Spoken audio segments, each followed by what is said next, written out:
Xin chào các bạn yêu cá bảy màu. Chào mừng các bạn đến với kênh Lãng Tử 02 của mình.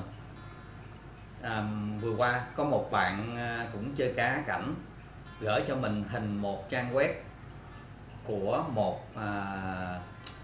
nước ở phương Bắc á,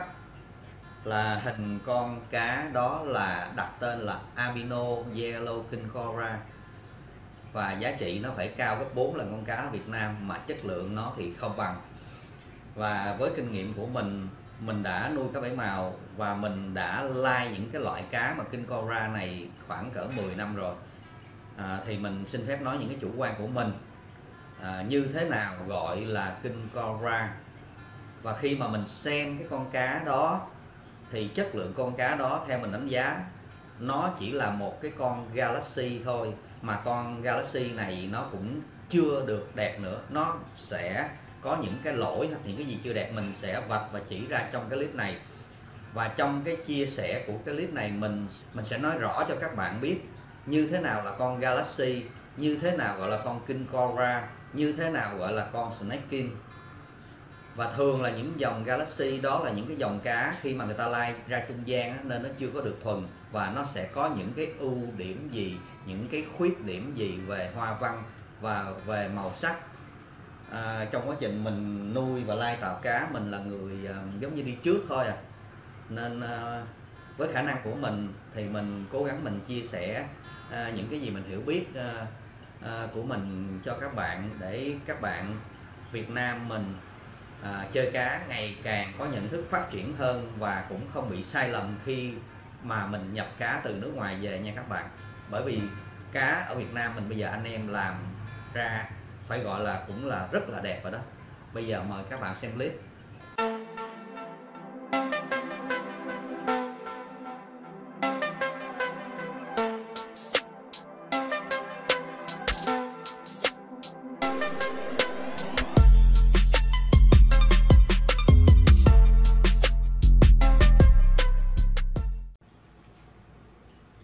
Trong thuật ngữ của cá bảy màu thì Galaxy nó được áp dụng cho cái phần đuôi của con cá bảy màu nhiều hơn là cái phần thân. Chữ Galaxy nó có nghĩa là dải thiên hà, và những cái dòng cá khi mà người ta lai dạng như là da rắn đó các bạn, thì cái đuôi của nó cái hoa văn của nó sẽ không được nhuyễn như da rắn, mà nó cũng không giống như là mosaic, mà nó cũng không giống như là cái dòng ráp, mà nó sẽ sinh ra những cái tia dọc dọc như cái dải thiên hà, và người ta đặt cho cái tên của nó là dòng Galaxy. Khi mà những cái thân con cá nó có những cái hoa văn sọc dọc xuống mà nó không phải là da rắn và hoa văn nó không được nhuyễn, người ta sẽ gọi nó là Galaxy. Vài năm trở về đây thì những cái hoa văn dọc đó hay gọi là Tiger, nhưng đúng thuật ngữ của nó thì gọi là Galaxy đúng hơn, tại vì người ta thấy là cái sọc dọc xuống giống như là cái vân của con cọp á, nên người ta mới đặt tên là Tiger. Và cái Tiger thì gần như chỉ có đặt cho cá ở cái phần thân, nó không nói cho cái phần đuôi. Nhưng mà cái phần Galaxy á, nó sẽ vừa trên cái phần thân nó sẽ sọc dọc xuống, và trên đuôi nó là những cái tia dài dài và nó không có nhuyễn, thì gọi là Galaxy. Trước đây mình có lai tạo, thì khi mà các bạn lai một dòng King Cobra để mà người ta muốn làm từ màu đỏ sang màu xanh, hoặc là người ta muốn lai với lại một cái dòng nào mà vây nó to hơn, người ta lai tạo với những cái dòng ráp hoặc những cái dòng mosaic, thì nó sẽ sinh ra những cái con trung gian nó bị vỡ cái hoa văn đi, và khi nó vỡ cái hoa văn nó được gọi là Galaxy. Nhất là các bạn khi mà một dòng King Cobra người ta lai với cái dòng mosaic, ở trên thân của nó các bạn sẽ những cái thanh da rắn, và cái đuôi nó vẫn giữ được cái mosaic. Nhất là những cái dòng mosaic mà đuôi gọi là đuôi delta đó, hoặc là đuôi tam giác, thì các bạn sẽ thấy là hoa văn trên nó đa phần là hoa văn da rắn. Và những cái dòng mà mosaic mà đuôi half moon đó, khi mà lai với King Cobra thì các bạn sẽ thấy cái góc đuôi nó hoa văn nó chỉ còn ở cái góc đuôi thôi, chứ trên thân không có. Và nó ngoài ra nó có thể là sinh ra những cái con mà metal head, có nghĩa là trên đầu nó bị cái platinum nó đè đi, thì ở một nửa phần đầu của nó sẽ có platinum, và một nửa cái thân sau của nó sẽ có hoa văn của King Cobra, nhưng mà nó bị giãn ra chứ nó không được nhuyễn. Đó là khi mà like với lại King Cobra, like với lại Mosaic. Những cái dòng cá bảy màu mà thân nó hoa văn nó nhuyễn, có những cái hoa văn mà nó sọc dọc xuống thì người ta vẫn có gọi là snake skin. Những cái dòng cá bảy màu á, mà trên cái thân của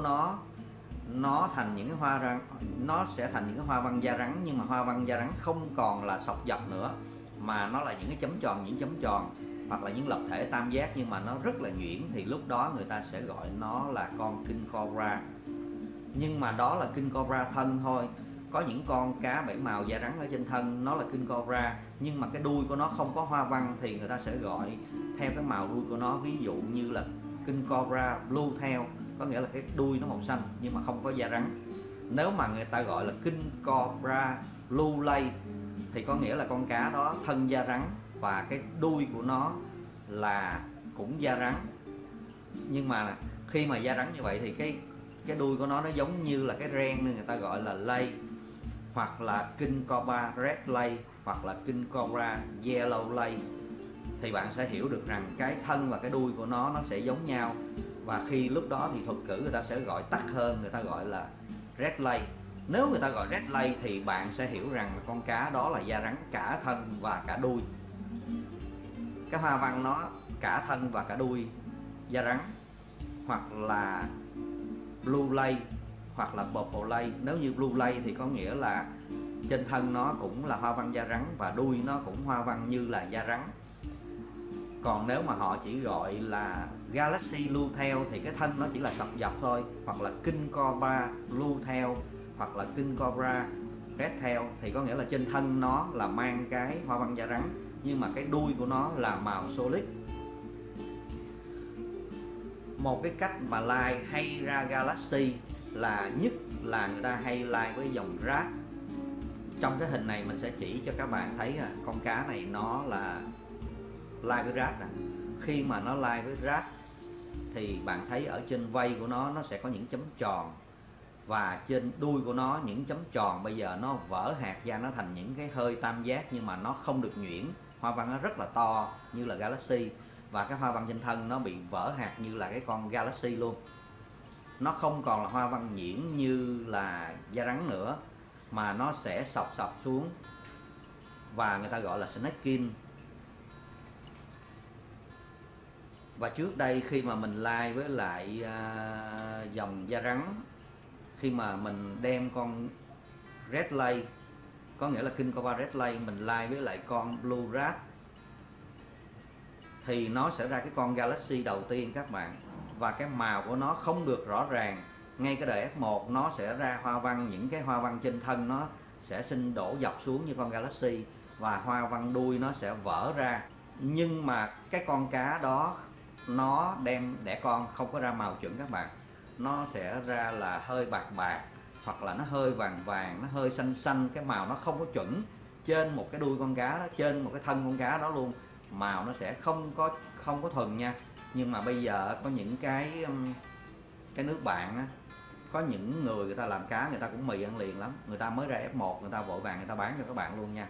Tùy cái người và cái trại nó có lương tâm hay không. Những cái trại Thái, theo mình thấy một số trại Thái mà người ta đăng lên trang web aquabird.com á, thì người ta sẽ làm dòng cá chuẩn hơn, và người ta bảo đảm cá nó thuần từ 60 đến 80% giống con cha con mẹ. Còn như cái dòng cá này chúng ta sẽ thấy là họ like để mà họ lấy màu vàng. Có khi là mình like cái con Red Lay với lại cái con Albino Lurat nha. Nó hoặc là con Albino Red Lay mình like với con Albino Lurat, nó sẽ dễ sinh ra những cái con Albino Yellow, và nó sinh ra mắt đen yellow luôn nữa. Nó sinh ra mắt đen màu vàng và sinh ra mắt đỏ màu vàng, và hoa văn Galaxy. Và nếu mà các bạn chọn lựa nữa, các bạn chọn lựa đời thứ hai like với nhau, và ra các con các bạn chọn lựa cá đẹp nữa, các bạn like với nhau tiếp tới đời F3, F4 nó sẽ ra cá thuần. Trong hai cái hình ảnh này thì mình sẽ cho các bạn thấy đây là cái con mà gọi là Yellow King Cobra, mắt đen hay mắt đỏ gì cũng vậy thôi các bạn ơi. Thì các bạn sẽ thấy là cái hoa văn của nó là những sọc dọc của con Galaxy. Cái thứ hai là những cái đuôi của nó, nó không hoa văn nhuyễn, Đây bây giờ bạn xem cái clip mà thi cá thành phố Hồ Chí Minh đây, cái hoa văn nó rất là nhuyễn ở trên thân, rất là nhuyễn ở trên đuôi luôn. Còn cái con này nè, bạn xem lại là cái hoa văn của nó, nhất là ở phần đuôi, thậm chí là nó còn cái hoa văn của con mosaic luôn nữa các bạn. Có nghĩa là họ lai, có những cái con mosaic mà nó màu vàng đó, họ mới dùng cái gen màu vàng đó họ lai với con king cobra thường để mà họ lấy màu vàng. Thì những cái con này màu nó không có chuẩn. Galaxy theo quan điểm của mình là những cái dòng cá đó nó chưa được thuần đâu các bạn. Nên các bạn nếu mà muốn nhập cá giống, cá để làm giống á, là để mà mình sản xuất ra, mình nhân giống lên nhiều á, ra số lượng để mà chia sẻ lại cho anh em á, thì các bạn cần lưu ý nha. Những cái dòng Galaxy là những dòng cá không có thuần, nó đẻ ra con nó sẽ không giống cá cha cá mẹ, thậm chí là nó có thể 2 màu 3 màu ở trong đó. Có thể là bạn đem về nó đẻ được F1 F2, nó hơi giống cá cha mẹ, nhưng bắt đầu nó lòi tới F3 nó sẽ sinh ra những cái màu khác và thậm chí hoa văn nó cũng vỡ luôn. Còn nếu mà các bạn đem về, các bạn biết cách chọn lựa những cái con Galaxy đó, khi nó đẻ ra đời con các bạn chọn những cá đẹp, các bạn cho đẻ tiếp với nhau nữa, rồi bắt đầu ra một F sau nữa bạn lại chọn lựa cá đẹp nữa, bạn cho nó lại tiếp với nhau nữa, thì những cái dòng Galaxy đó càng ngày các bạn sẽ càng làm thuần hơn để mà thành ra cái con king cobra.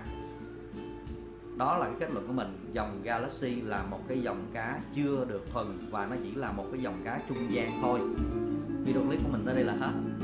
Hãy ủng hộ kênh, bấm like, bấm đăng ký ủng hộ kênh Lãng Tử 02 nha. Chúc các bạn nhiều sức khỏe. Bye bye và hẹn gặp lại ở những clip sau.